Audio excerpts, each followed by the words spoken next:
আমরা দেখেছি অতীতের যে কোনো প্রোগ্রামে পূর্বতলাতে সর্বোচ্চ উপস্থিতি সবসময় আমরা দেখি জেলা যে কোনো প্রোগ্রামে। আগামী দিনে এখনো যেহেতু সামনে নির্বাচন, যেহেতু জেলাতে বড় প্রোগ্রাম, কেন্দ্র থেকে নির্দেশনা আছে যারা প্রার্থী হবেন, চেয়ারম্যান প্রার্থী থেকে শুরু করে মেম্বার প্রার্থী এবং উপজেলা এবং যারা সংসদ, যারা এমপি প্রার্থী যারা হবেন, তাদের নেতৃত্বে ওই দিন জেলাতে নেত্রকোনা জেলার কেন্দ্রীয় শহীদ মিনারে সেখানে প্রোগ্রাম হবে। তাদের নেতৃত্বে মিছিল নিয়ে সবাই ইনশাল্লাহ আপনারা উপস্থিত হবো ইনশাল্লাহ।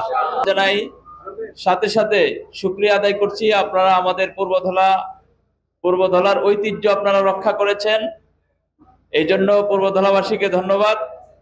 বিশেষ করে আগামী 28শে জুন যে মহাসমাবেশ, বিগত দিনে যেভাবে পুরা জেলার মধ্যে আমরা রেকর্ড করেছি, এভাবে আমরা নজির স্থাপন করতে চাই। আবারও 28 তারিখে আমরা সবচেয়ে বেশি বাস পূর্বধলা থেকে ছাড়বো, রাজি ইনশাল্লাহ।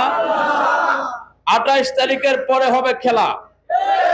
28 তারিখের পরে এসে যে পর্যন্ত না আমাদের পূর্বধলার প্রত্যেকটা ঘরে ঘরে ইসলামী আন্দোলনের দাওয়াত না পৌঁছবে, ততক্ষণ পর্যন্ত আমরা স্থির হব।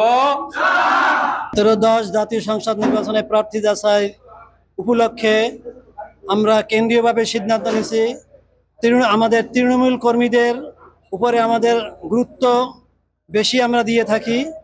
সেই গুরুত্বের আলোকে আমরা একেবারে ইউনিয়ন পর্যায় থেকে উচ্চ পর্যায় পর্যন্ত প্রত্যেক দায়িত্বশীলের মতামত সুন্দর এবং সুষ্ঠুভাবে আমরা নিয়েছি এবং আমাদের প্রত্যেকটা কর্মী এ ব্যাপারে আমাদের পদ্ধতি দেখে এবং অন্যান্য যারাও ছিলেন তাদের আমাদের ভোট গ্রহণ এবং ভোট জমা নেওয়ার পদ্ধতি থেকে ইনশাআল্লাহ সবাই সন্তুষ্ট।